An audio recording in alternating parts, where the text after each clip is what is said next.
Hello my dear children, welcome back. बच्चों, CUET 2024, CUET 2023 ये दो प्रीवियस ईयर के क्वेश्चन पेपर्स हम डिस्कस कर चुके हैं। आज हम डिस्कस करने वाले हैं सीयूईटी का पेपर 2022 का। आप इन सारे क्वेश्चंस की एक बार प्रैक्टिस कर लीजिए तो आपको बहुत अच्छे से आइडिया मिल जाएगा कि किस तरह के क्वेश्चंस कौन से चैप्टर्स से आते हैं और क्या-क्या टॉपिक्स जो हैं जिन पर रिपीटेडली क्वेश्चंस पूछे जाते हैं और किस तरह से हमें अपने हर चैप्टर को रिवाइज करना है फॉर अवर सीयूईटी 2025। तो चलिए डिस्कशन स्टार्ट करते हैं आज के क्वेश्चन पेपर का, CUET business studies question paper 2022। Question number 1 देखिए, arrange the following functions of management in the correct sequence. आपको कई बार बता चुकी हूँ कि जितने भी प्रोसेसेस हमने कर रखे हैं उनके स्टेप्स को आगे पीछे करके क्वेश्चन दिया जाता है और हमें करेक्ट सीक्वेंस में उसे अरेंज करना होता है। इसीलिए आप सारे प्रोसेसेस, टोटल 8 प्रोसेसेस हैं पूरे सिलेबस में, वो अच्छे से उनका सीक्वेंस याद कर लीजिए तो आपको सीयूईटी के क्वेश्चंस के आंसर करने में बहुत हेल्प मिलेगी। यहाँ पर तो बहुत ही सिंपल क्वेश्चन है क्योंकि फंक्शंस ऑफ मैनेजमेंट को हमें अरेंज करना है, जिसमें नंबर 1 पे होता है प्लानिंग, नंबर 2 पे होता है organising, number 3 staffing, number 4 directing and number 5 controlling. CBAED ये ऑप्शन हमें दे रखा है डी में, तो हमारा बहुत ही परफेक्ट आंसर है यहाँ पर option D. Question number second देखिए, in an organisation the employees are happy and satisfied and identify the feature of management. तो यहाँ पर मैनेजमेंट का फीचर जो हाईलाइट हो रहा है वो क्वालिटेटिव कैरेक्टरिस्टिक्स से हाईलाइट हो रहा है कि मैनेजमेंट एम्प्लॉयज को हैप्पी करती है और सेटिस्फाई करती है। इसका मतलब मैनेजमेंट के रिजल्ट्स दिखाई देते हैं लेकिन मैनेजमेंट दिखाई नहीं देती, सो मैनेजमेंट इज इनटेंजिबल। तो यहाँ पर हमारा आंसर होगा that management is intangible. This feature of management is highlighted in the statement that the employees are happy and satisfied. Next question देखिए, question number 3, the relevant principle of management पे question है, a manager should not fall into the temptations of misusing his or her powers for the individual and the family benefit at the cost of large general interest of the workers and the company। मतलब managers को हमेशा company का interest जो है वो ऊपर रखना चाहिए और इंडिविजुअल इंटरेस्ट को नीचे रखना चाहिए। So this is a very clear principle of subordination of individual interest to general interest. So our correct option is A. Next question देखिए, यहाँ पर कुछ स्टेटमेंट्स दे रखी हैं और हमसे पूछा है कि वो स्टेटमेंट्स हमें आइडेंटिफाई करनी है that explains the concept of standardisation and simplification of work. इस टेक्निक से रिलेटेड जो भी स्टेटमेंट्स होंगी उनको हम करेक्ट करते रहते हैं और फिर हम ऑप्शन चूज कर लेंगे। They seek to determine the amount and frequency of rest intervals. तो ये तो फटीग स्टडी की बात हो रही है। They aim at eliminating superfluous variety, sizes and dimensions। यहाँ पर simplification principle की बात हो रही है। Unnecessary movements are eliminated, ये जो है वो motion study की बात हो रही है। They help to determine the number of workers to be employed, यहाँ पर time study की बात हो रही है। They help the organization in devising the new varieties instead of existing ones, यहाँ पर स्टैंडर्डाइजेशन की बात हो रही है। तो इसका मतलब सिर्फ बी और ई ये दो स्टेटमेंट्स जो हैं वो standardisation and simplification of work से रिलेटेड है और ये ऑप्शन हमें दे रखा है बी पार्ट में। So our correct answer is B, that is B and E only. These are only the two statements that are talking about standardization and simplification of work. Question number 5 देखिए, according to Fayol, lazy personnel should be dealt with sternly for sending the message that everyone is equal in the eyes of the management. This ensures loyalty and devotion. तो जहाँ पर equality की बात आती है कि management को ये मैसेज देना चाहिए कि हर कोई उनकी नजरों में बराबर है, so definitely we are talking about the principle of equity that talks about equality, justice, kindliness. So our correct option is B. Question number 6 देखिए, attitude towards product innovation, lifestyles and consumer preferences are influenced by. तो यहाँ पर हमें options में dimensions दे रखी हैं, economic दे रखी है, सोशल दे रखी है, आगे कोई और भी दो डायमेंशंस दे रखी होंगी, लेकिन यहीं पर हमें क्लियर हो रहा है कस्टमर्स के प्रेफरेंस की बात हो रही है, लाइफस्टाइल की बात हो रही है, तो यहाँ पर सोशल एनवायरनमेंट की बात हो रही है। तो डायमेंशन जो हम आइडेंटिफाई करेंगे वो हम आइडेंटिफाई करेंगे सोशल एनवायरनमेंट। देख लेते हैं कि इसमें और कौन सी डायमेंशंस दे रखी हैं। यहाँ पर आप देख सकते हैं कल्चरल एंड इकोलॉजिकल एनवायरनमेंट भी दे रखा है, पर ये हमारी करेक्ट ऑप्शंस नहीं है। तो हमारा करेक्ट ऑप्शन होगा सोशल एनवायरनमेंट, जो हम ऑलरेडी आइडेंटिफाई कर चुके हैं। क्वेश्चन नंबर 7 देखिए, मैच द फॉलोइंग का क्वेश्चन है। देखते हैं कि यहाँ पर हम एलिमिनेशन थ्योरी अप्लाई कर पाते हैं या नहीं कर पाते हैं। यहाँ पर भी डायमेंशंस दे रखी हैं बिजनेस एनवायरनमेंट के और उसके कंपोनेंट्स दे रखे हैं। तो जो इकोनॉमिक एनवायरनमेंट है डेफिनेटली वो पब्लिक डेट्स के बारे में बात करता है। फेस्टिवल्स की बात जो है वो सोशल एनवायरनमेंट में होती है। जो लीगल एनवायरनमेंट है वो कोर्ट जजमेंट से रिलेटेड होता है। और ideology of the ruling party जो है वो पॉलिटिकल एनवायरनमेंट का पार्ट होता है। तो यहाँ पर ए के साथ 3 करेक्ट ऑप्शन है, जो यहाँ पर हमें 2 ऑप्शंस में दे रखा है। फिर बी के साथ हमने करेक्ट ऑप्शन देखा 1, तो बी के साथ करेक्ट ऑप्शन 1 हमें यहाँ पर दे रखा है। तो इन दोनों में से भी हमारा जो सही हो गया वो हो गया बी, क्योंकि यहाँ पर सी के साथ 4 दे रखा है और डी के साथ 2 दे रखा है, और यही हमारा करेक्ट आंसर है। तो हम एक दो ऑप्शंस को ही फाइंड आउट करके एलिमिनेशन थ्योरी यूज करके भी हम यहाँ पर करेक्ट ऑप्शन चूज कर सकते हैं थोड़ा जल्दी। तो answer 7 is B. Question number 8 देखते हैं किस बारे में है। Question number 8, which of the following does not come under the dimensions of business environment? Political, legal, social, ये सब डायमेंशंस की बात है। तो बहुत ही सिंपल क्वेश्चन है। D, security does not come under the dimensions of business environment. Then question number 9, if there is a plan to increase the production, then more labor and more machinery will be required. This step would involve organizing for labor and purchase of machinery. कि अगर increase production का plan होगा तो ज़्यादा labor और ज़्यादा machinery चाहिए होगी, और इस step में उस ज़्यादा लेबर और ज़्यादा मशीनरी का अरेंजमेंट किया जाएगा। तो हमसे आइडेंटिफाई करने के लिए पूछा गया है द प्रोसेस ऑफ प्लानिंग के कौन से स्टेप की बात हो रही है। तो यहाँ पर सिंपली कोई फॉलो अप की बात नहीं हो रही है, definitely implementation of the plan की बात हो रही है कि प्रोडक्शन बढ़ाने के लिए क्या करना होगा। इवैल्यूएशन की बात नहीं हो रही है, कोई प्रेमिसेस डेवलप नहीं किए जा रहे हैं। So the step of planning that is being talked about in these 2-3 lines is implementation of the plan. So our answer is B. Next question देखिए, from the given options identify the statement that best describes planning as a continuous process. Planning continuous process होता है, ये हमें पता है। तो हम देख लेते हैं कौन सी स्टेटमेंट से पता चल रहा है कि प्लानिंग continuous process है। It lays down the base for the other functions of management. ये primacy of planning feature है। A plan is framed, it is implemented and it is followed by another plan. एक plan बनता है, implement होता है, फिर next plan बनता है, इसीलिए प्लानिंग कॉन्टिन्यूअस प्रोसेस है। तो हमारा करेक्ट स्टेटमेंट बी ही है। तो सी और डी पढ़ने की जरूरत नहीं है। Our correct answer is B, that the statement B highlights planning as a continuous process. Move on to next question, question number 11. Question number 11 देखिए, ये भी एक छोटी सी केस स्टडी है और हमें इम्पोर्टेंस ऑफ प्लानिंग इसमें से आइडेंटिफाई करनी है।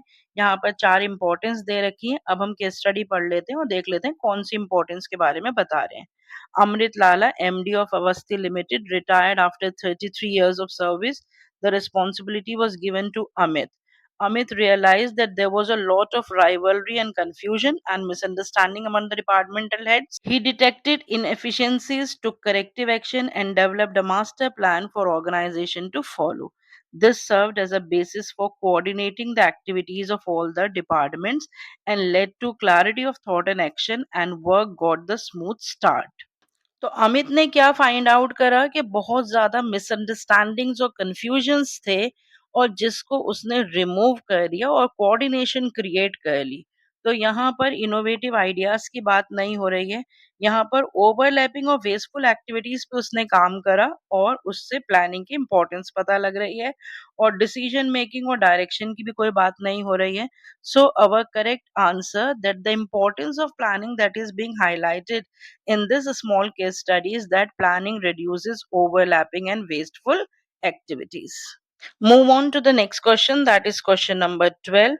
Question number 12 देखिए, identify the type of organization. तो हमने फॉर्मल और इनफॉर्मल दो ही तरह की ऑर्गेनाइजेशंस पढ़ रखी हैं. यहाँ पर बात हो रही है interaction among the people at work give rise to this type of organisation. तो जब लोग फॉर्मल ऑर्गेनाइजेशन में काम करते हैं और उनके इंटरेक्शन से जो एक और ऑर्गेनाइजेशन क्रिएट हो जाती है वो होती है informal organisation. So very simple question and the answer is informal organization. Next question. Out of the following options, choose the correct combination that constitute parts of organizing process. Organizing process तो बहुत ही simple process है. हमें इसमें से वो steps identify करने हैं जो organizing process का part है. तो identification and division of work उसका part होता है. Setting performance standards planning का part होता है. एस्टैब्लिशिंग अथॉरिटी रिस्पॉन्सिबिलिटी रिलेशनशिप भी ऑर्गेनाइजिंग का पार्ट होता है. डेवलपिंग प्रेमिसेस प्लानिंग का होता है.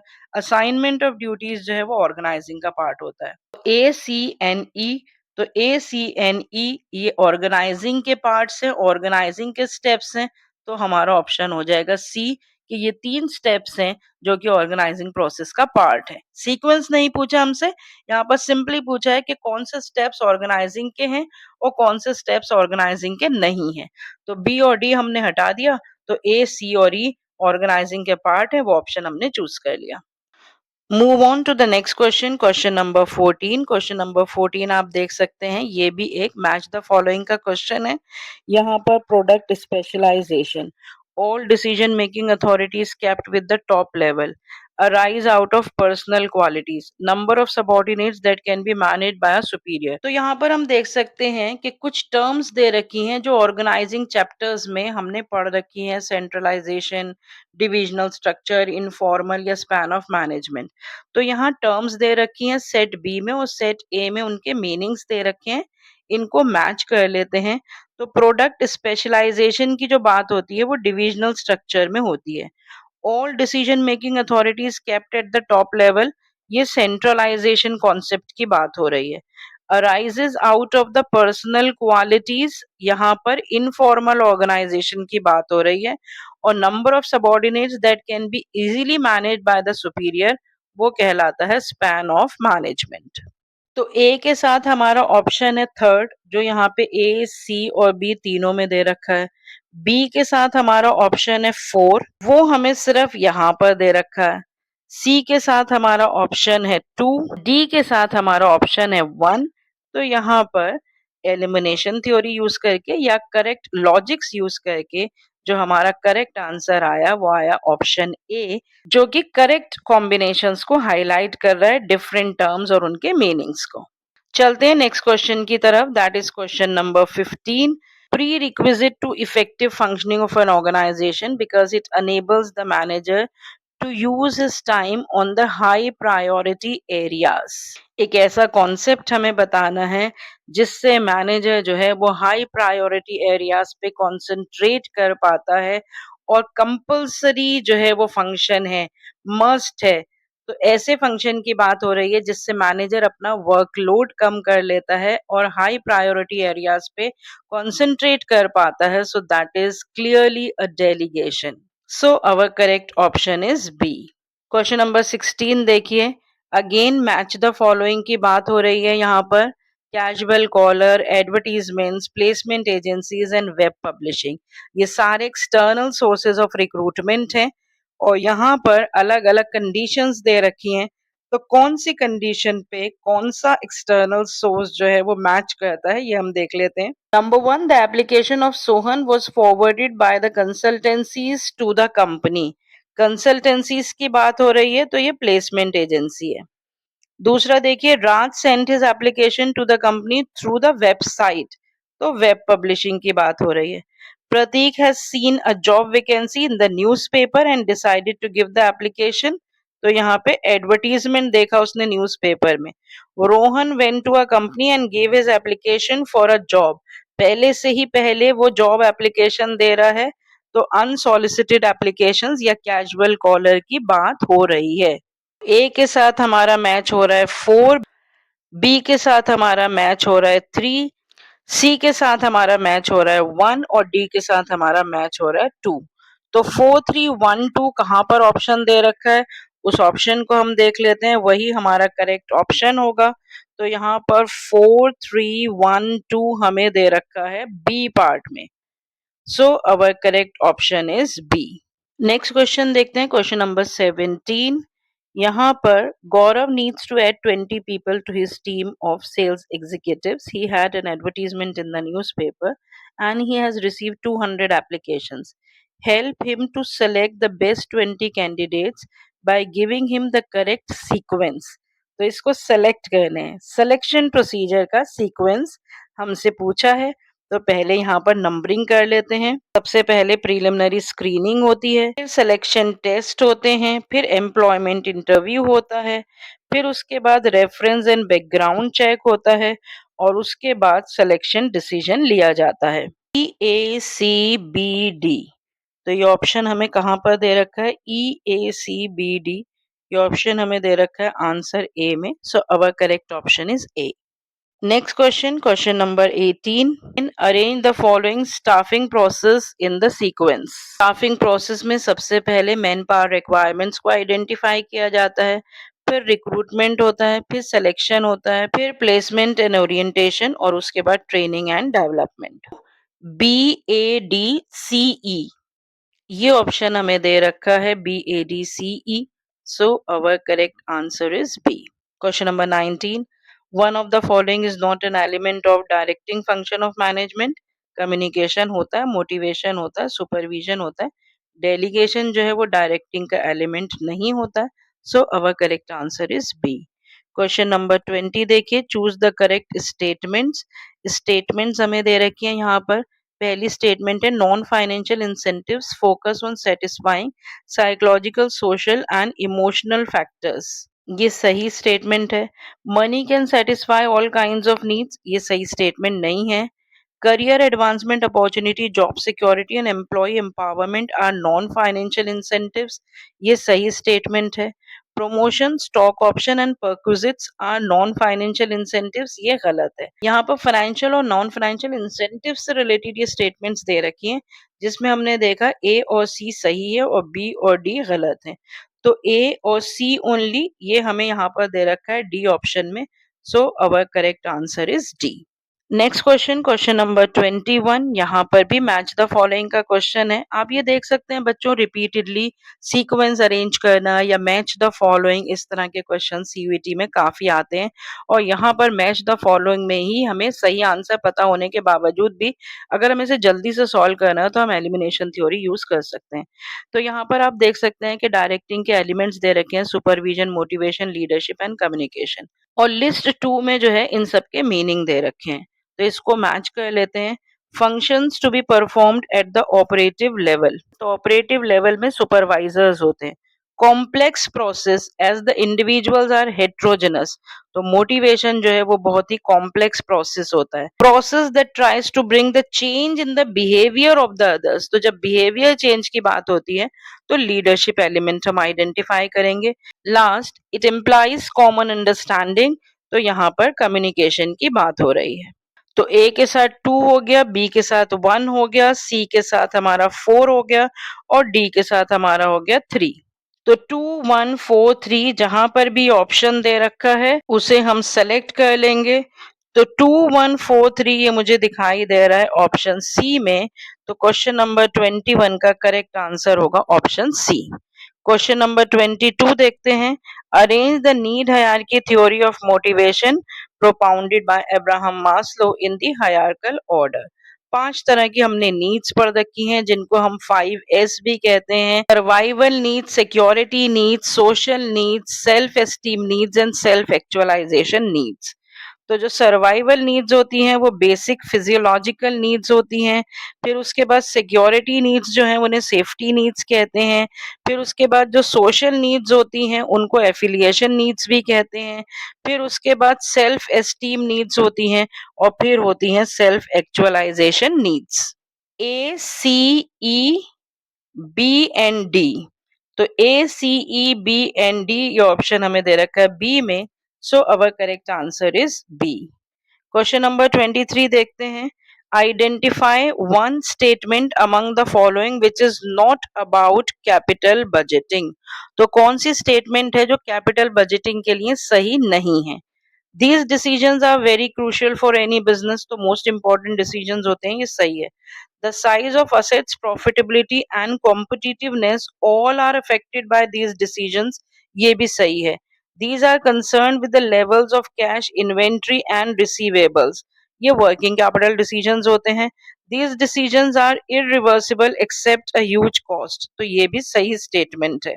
तो इसका मतलब बच्चों सिर्फ स्टेटमेंट सी ऐसी है जो कैपिटल बजटिंग से रिलेटेड नहीं है, तो हमारा आंसर होगा ऑप्शन सी। क्वेश्चन नंबर 24 देखिए। A company will tend to pay lower rate of dividend if. तो हमें वो सर्कमस्टांस आइडेंटिफाई करनी है जहां पे कंपनी कम डिविडेंड देगी।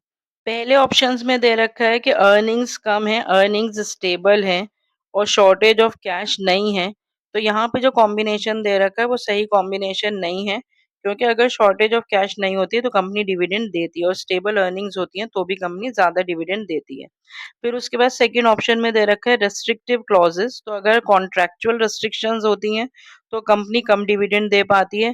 लो access to the capital market, falling short of cash, good growth opportunities are available, ये सारी सर्कमस्टांसेस ही ऐसी हैं जहां पर कंपनी कम डिविडेंड देती है। उसके बाद थर्ड ऑप्शन में दे रखे हैं shortage of cash, good growth opportunities, low access to the capital market and enjoy stable earning. तो ये ऑप्शन यहाँ पे गलत आ गया। फिर उसके बाद unstable earnings, falling short of cash, easy access to the capital market. तो यहाँ पे easy access to the capital market गलत ऑप्शन आ गया। तो यहाँ पर सिर्फ एक ऑप्शन बी ऐसा है जिसमें वो सारे फैक्टर्स अफेक्टिंग डिविडेंड डिसीजंस दे रखे हैं जिसमें कंपनी लो डिविडेंड डिक्लेयर करती है। So our correct option is B. Next question, question number 25. It is the process of estimating the fund requirements of a business and specifying the sources of funds. तो यहाँ पर हमारा correct option है financial management, क्योंकि यहाँ पर ना तो कैपिटल बजटिंग की बात हो रही है, फाइनेंशियल प्लानिंग की भी बात नहीं हो रही है और फाइनेंसिंग डिसीजंस की भी बात नहीं हो रही है। यहाँ पर एक ऐसे प्रोसेस की बात हो रही है जो फंड रिक्वायरमेंट से रिलेटेड होता है, सोर्सेज ऑफ फंड से रिलेटेड होता है, सारे सोर्सेज का, उनका एक्विजिशन, उनका यूज, उनका distribution. So we are talking about financial management. Come to next question, question number 26. A firm's ability to borrow at a lower rate. It decreases its capacity to employ the higher debt? No. It increases its capacity to employ the higher debts? Yes. Can or employ any amount of debt available from the market, unable to raise any amount of debt, सारे options गलत हैं। Correct option is B, that firm's ability to borrow at a lower rate increases its capacity to employ higher debts. Question number 27. Arrange the following current assets in the order of their liquidity. सबसे ज्यादा liquid होते हैं bills receivable, उसके बाद debtors से हम पैसा collect कर सकते हैं, फिर उसके बाद फिनिश गुड्स जो हमारे पास होते हैं उन्हें बेचकर हम पैसा कलेक्ट कर सकते हैं, रॉ मटेरियल्स को बेचकर हम पैसा कलेक्ट कर सकते हैं और लास्ट में हमारे जो प्रीपेड एक्सपेंसेस हैं वो हम एडवांस पेमेंट्स मानते हैं।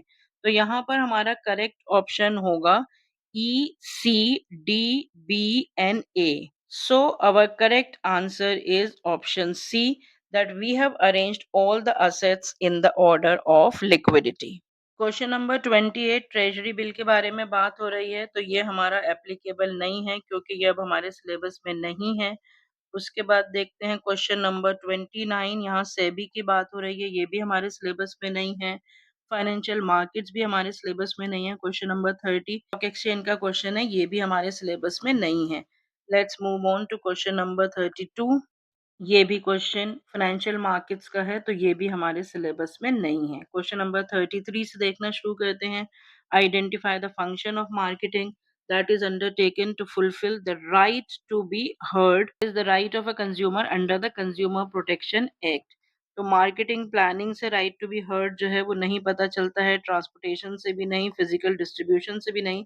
जो कंज्यूमर सपोर्ट सर्विसेज होती हैं वो कंज्यूमर की ग्रावांसेस से रिलेटेड होती हैं। तो यहाँ पर हमारा करेक्ट ऑप्शन होगा question number 34, a brand or a part of a brand that is given a legal protection। तो यहाँ पर ब्रांड के बारे में बच्चों हमने 4 टर्म्स कर रखी हैं, brand name, brand mark, trademark, brand. तो यहाँ पर जब लीगल प्रोटेक्शन की बात आती है तो वो ट्रेडमार्क होता है। So that answer is option D, that is the trademark. जो स्पोकन पार्ट होता है वो ब्रांड नेम होता है, जो अनस्पोकन पार्ट होता है वो ब्रांड मार्क होता है, और जब उस मार्क को लीगल प्रोटेक्शन मिल जाती है तो वो बन जाता है trademark.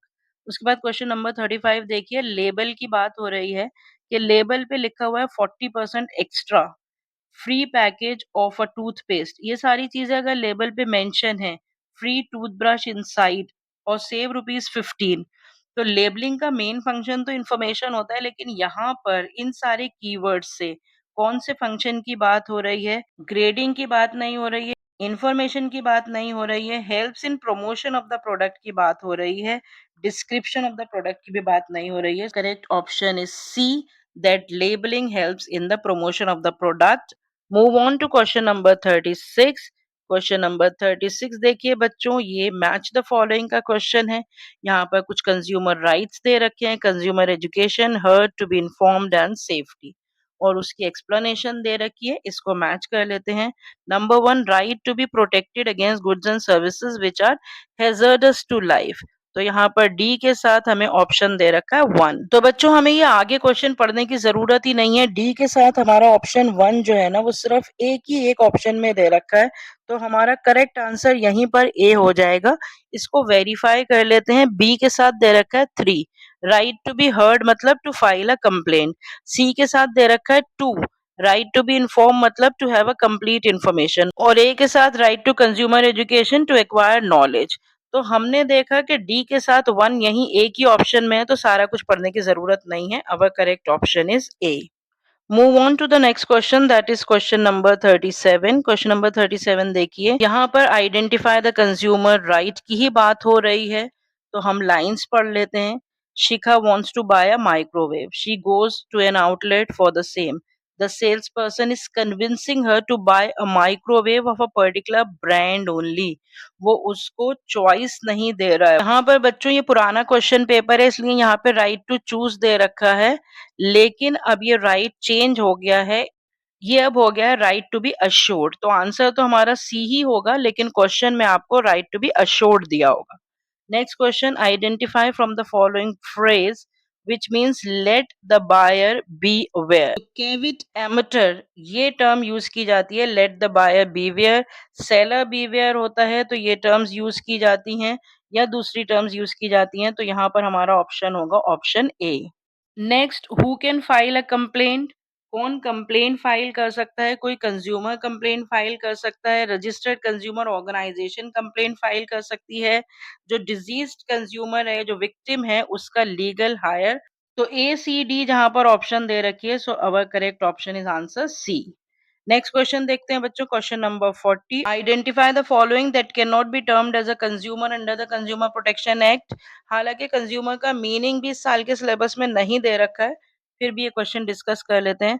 The one who purchase a car on instalments, the one who got a car as a gift from the parents, the one who drives a car with the permission of the owner, the one who purchases the car for the resale. तो सिर्फ resale के लिए जो खरीदेगा वो consumer नहीं है। यहाँ पर हमारा ऑप्शन होगा D, that is not considered as a consumer. उसके बाद क्वेश्चन नंबर 41 देखिए, identify which one is not the step in the process of setting up the business. तो स्टार्टअप से रिलेटेड ये क्वेश्चन है। Assessment of the feasibility study entrepreneurship में आता है, रेफरेंस एंड बैकग्राउंड चेक इसमें नहीं आता, प्रोजेक्ट कमिश्निंग एंड लॉन्च आता है, appraisal by the funding agencies आता है। So B step is not the step of setting up the business. उसके बाद देखिए बच्चों, यहाँ पे दे रखा है क्वेश्चन 42 टू 50 जो है वो सारे एक ही केस स्टडी से रिलेटेड क्वेश्चंस हैं, और वो सारे क्वेश्चंस हम इसी एक केस बेस्ड पे आंसर करेंगे। तो क्वेश्चन नंबर 42 है बच्चों, जो कैटेगरी ऑफ नीड की बात हो रही है तो उसके लिए हमें केस स्टडी पढ़नी पड़ेगी. So let's read the case study. Anukriti, a third year BCom student, is very fond of home cooked food as her mother keeps experimenting with the new tastes and varieties every now and then. Although the family is well off and reputed in the society, her mother feels lack of recognition and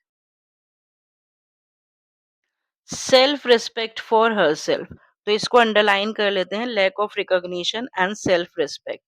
The mother-daughter decided to go ahead with their own startup and cater to the various occasions like birthday parties, office events, festivities, food for elderly and patients, and so on. They assessed the number and type of the human resources required and accordingly hired the calculated manpower for help from those introduced by their domestic help and some relatives. They ensured the quality standards for hygiene in the kitchen, standardized quality for vegetables, dry fruits, and other raw materials to be purchased, made sure that the orders are delivered in time. While Anukriti mother took care of all the cooking in the kitchen, she personally observed the helpers at work. Being a commerce student, Anukriti decided to take care of finance herself. She prepared the budgets in terms of quality, time, cost of material, calculated a point with no profit, no loss, ensuring the earning of the target profits. As per the feedback received from the customers, they improvised the dishes with the lesser oil, spices, and sugar. Improvisation की बात हो रही है. As both of them were very understanding and positive towards the feedback, their business grew well. Gradually, they trained their staff in the cooking, packaging, inventory management. The employees are happy and satisfied as their basic remuneration and incentives are increased. तो ये case study हमने पूरी पढ़ ली है कि किस तरह से उन्होंने बिजनेस स्टार्ट करा और उसके बारे में उनके बिजनेस की कुछ डिटेल्स दे रखी हैं. तो यहाँ पर हमने कुछ नीड्स अंडरलाइन करी थी. तो यहाँ क्वेश्चन सबसे पहला उसी नीड के बारे में है कि कौन सी नीड्स जो हैं आइडेंटिफाई करी गई हैं इस स्टेटमेंट में. तो सेल्फ रिस्पेक्ट से रिलेटेड मैंने आपको अंडरलाइन कराया था, तो जो सेल्फ रिस्पेक्ट से रिलेटेड नीड्स होती हैं, वो सेल्फ एक्चुअलाइज़ेशन नीड्स होती हैं. तो 42 का आंसर हो गया सी. फिर उसके बाद क्वेश्चन नंबर 43 में पूछा है, assessed the number and type of human resources required. तो ये हमारी होती है वर्कलोड एनालिसिस, जिसमें number and type of human resources required हम एनालाइज करते हैं और जो number and types of human resources available होते हैं वो होते हैं वर्कफोर्स एनालिसिस में. तो यहाँ पर हमारा आंसर होगा ए. फिर 44 में पूछा है, hired the calculated man power for help from those introduced by their domestic help and some relatives. तो जो relatives और domestic help जिनको वो already जानते हैं, उनकी हेल्प से वो लोगों को हायर कर रहे हैं. तो यहाँ पर कौन सा ऑप्शन वो यूज कर रहे हैं? डी ऑप्शन यूज कर रहे हैं, recommendation by the present employees. Question number 45 देखिए. They ensured quality standards for hygiene, standardized the quality and the raw material. This is a step in the process of one of the function of management. तो जहाँ पे quality standards को ensure किया जाता है तो कौन से फंक्शन की बात होती है? Monitoring function, that is option D, controlling. Next question देखिए. अनुकृति's mother took care of all the cooking in the kitchen and personally observed the helpers at work. यहाँ पर पर्सनल ऑब्जर्वेशन की बात हो रही है, तो यहाँ पे टेक्निक ऑफ कंट्रोलिंग की जो बात हो रही है वो है पर्सनल ऑब्जर्वेशन. नेक्स्ट क्वेश्चन देखिए. Identify the controlling technique that is used by Anukriti when she prepare the budgets. तो बजटरी कंट्रोल की बात हो रही है. बिल्कुल लैंग्वेज ऑफ द क्वेश्चन से ही आंसर क्लियर हो रहा है. अगर हम इतनी लंबी चौड़ी केस स्टडी भी ना पढ़ें तो भी हम इनके आंसर्स जो है वो आसानी से ढूंढ पाएंगे. क्वेश्चन नंबर 48 देखिए. She calculated a point with no profit, no loss to ensure earning a target profit. तो इसको हम कहते हैं ब्रेक इवन एनालिसिस. तो यहाँ पर बी ऑप्शन होगा. Question 49, as per the feedback received, improvise the dishes with the lesser oil, spices and the sugar. Identify the step in the process of control. Feedback के बाद improvisation की बात हो रही है, so option is C, taking corrective action. Last question देखिए, they train their staff in cooking, packaging, inventory management, the employees are happy and satisfied, identify the objective of management highlighted here. तो जो employees से related objectives होते हैं वो होते हैं personal objectives, तो आंसर इज ए। यहाँ आप देख सकते हैं बच्चों, यहाँ सारे हिंट्स एंड एक्सप्लेनेशंस दे रखे हैं। आप इन सारे आंसर्स की एक्सप्लेनेशंस भी देख लेंगे और इन सारे टॉपिक्स को रिवाइज कर देंगे। हम इसी तरह से और इम्पोर्टेंट क्वेश्चंस डिस्कस करते रहेंगे आने वाली सीरीज में। And with that, we will have 100% preparations for our CUET 2025. So see you next time with a discussion of more important question papers and more important questions. Till then, goodbye. Stay healthy and connected.